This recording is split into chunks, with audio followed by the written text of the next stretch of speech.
ኢጋድ እስራኤል የሶማሊያ ተገንጣይ ክልል እውቅና መስጠቷን ውድቅ አደረገ። ምክትል ጠቅላይ ሚኒስትር ተመስገን ጥሩነህ ከዲጂታል ኢትዮጵያ 2030 ስትራቴጂ ጋር የተጣጣመ ስራ ፈጣን የኢኮኖሚ እድገትን እንደሚያመጣ ገለጹ። አድማጮቻችን የሰዓቱ የጥንቃቄ መረጃችን ናቸው። አብራችሁን ቆዩ። የመንግስታት ልማት ባለስልጣን ኢጋድ፣ የአረብ ሊግ፣ የባህር ሰላጤ የትብብር ምክር ቤት እና የቻይና መንግስት ጨምሮ ክልላዊና ዓለም አቀፍ አካላት እስራኤል የሶማሊያን ተገንጣይ ክልል እውቅና መስጠቷን ውድቅ በማድረግ የሶማሊያን ሉዓላዊነት፣ አንድነትና የግዛት አንድነት እንደሚደግፍ አረጋገጠ። ኢጋድ በአፍሪካ ቀንድ ውስጥ በቅርብ ጊዜ የተከሰቱትን ክስተቶች እስራኤል ሶማሊያን ስለማወቋ የሚወጡ ማስታወቂያዎችን ጨምሮ አስተውሏል ብሏል። ክልላዊ ቡድኑ የሶማሊያ ፌዴራላዊ ሪፐብሊክ በዓለም አቀፍ ሕግ መሰረት አንድነቷ፣ ሉዓላዊነቷና የግዛት ታማኝነቷ ሙሉ በሙሉ እውቅና ያላቸው ሉዓላዊ የኢጋድ አባል ሀገር እንደሆነች አረጋግጧል። ማንኛውም የአንድ ወገን እውቅና የተባበሩት መንግስታት ቻርተር፣ የአፍሪካ ህብረት ህገ መንግስታዊ ህግና የኢጋድ መመስረት ስምምነት የሚጻረር ነው ሲል ዓለም አቀፍ አጋሮች ዓለም አቀፍ ህግን እንዲጠብቁና በክልሉ ውስጥ ሰላምን፣ መረጋጋትንና ትብብርን የሚያጠናክሩ ውይይቶችንና ሂደቶችን እንዲደግፍ ጥሪ አቅርቧል። ኢጋድ የሶማሊያን የፖለቲካ ሂደቶችና ክልላዊ ትብብር ያላትን ቁርጠኝነት አጽንዖት ሰጥቶ ከሶማሊያ መንግስትና ህዝብ ጋር ያለውን አጋርነት ገልጿል። ቻይና ሶማሊያን በመደገፍ ያላትን አቋም አረጋግጣለች።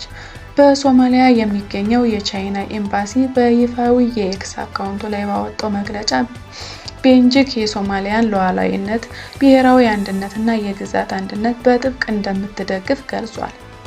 ኤምባሲው በመግለጫው በሶማሊያ የቻይና አምባሳደር ዋንጊዮ እና የሶማሊያ የውጭ ጉዳይ እና ዓለም አቀፍ ትብብር ሚኒስትር አብዲ ሰላም አብዲ አሊ መካከል የተደረገውን አስቸኳይ ጥሪ ተከትሎ እንደሆነ ተናግሯል።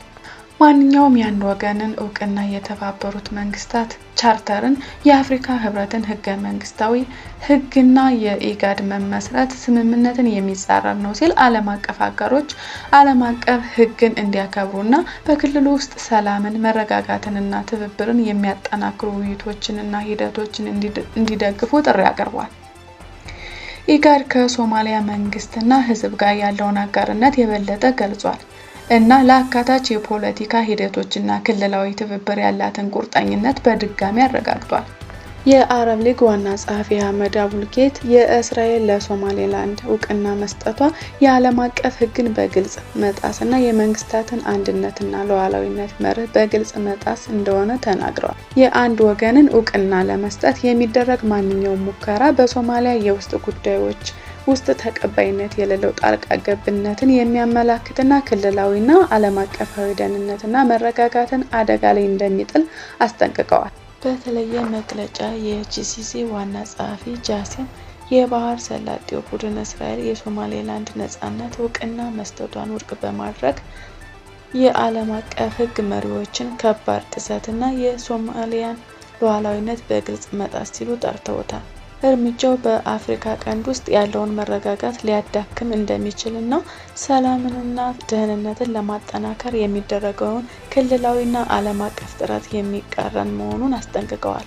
ጂሲሲ ለሶማሊያ ደህንነቷን፣ መረጋጋቷን፣ ሉዓላዊነቷን እና የግዛት አቋሟን በሚያጠናክሩ ጉዳዮች ሁሉ ለሶማሊያ ያለውን ድጋፍ በድጋሚ ገልጸው ቡድኑ ከሶማሊያ ህዝብ ጋር ያለውን አጋርነት አጽንዖት ሰጥተዋል። የአፍሪካ ህብረት ሶማሌላንድን እንደ ነጻ ሀገር እውቅና እንደማይሰጥ በድጋሚ በመግለጽ ለሶማሊያ አንድነትና ሉዓላዊነት ያላትን ቁርጠኝነት አረጋግጠዋል።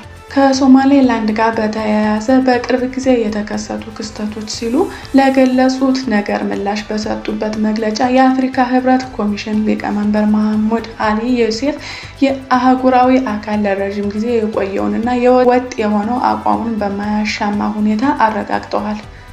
ይህም በአፍሪካ ህብረት ህገ መንግስታዊ ህግ መሪዎች ላይ የተመሰረተ ነው።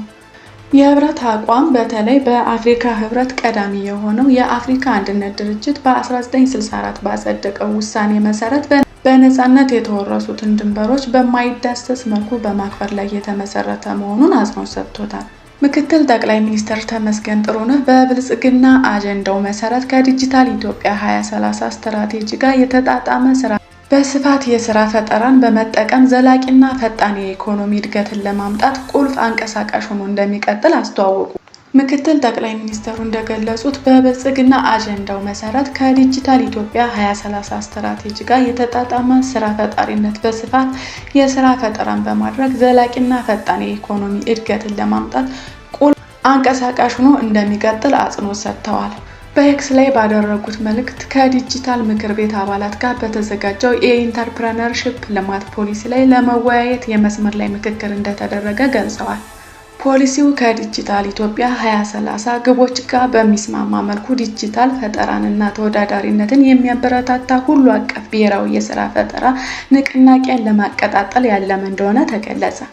ይህ የፖሊሲ ማዕቀፍ የኢትዮጵያን የስራ ፈጠራ ስነ ምህዳር በማልማትና ብሔራዊ የስራ ፈጠራ ስልቶችን በማጠናከር ረገድ ወሳኝ ሚና ይጫወታል ሲሉ አክለዋል። በተለይም ለበለጸገ የስራ ፈጠራ አካባቢ አስፈላጊ የሆኑ የጋራ አስተሳሰብን፣ እምነትንና ባህሪያትን ያጠናክራል ተብሎ ይጠበቃል። ምክትል ጠቅላይ ሚኒስትሩ ባለድርሻ አካላት በሁሉም የአፈጻጸም ደረጃዎች ወጥ የሆነ ጠንካራ የክትትልና የግምገማ ስርዓት መዘርጋት አስፈላጊ ስለመሆኑ ስምምነት ላይ መድረሳቸውን ገልጸዋል።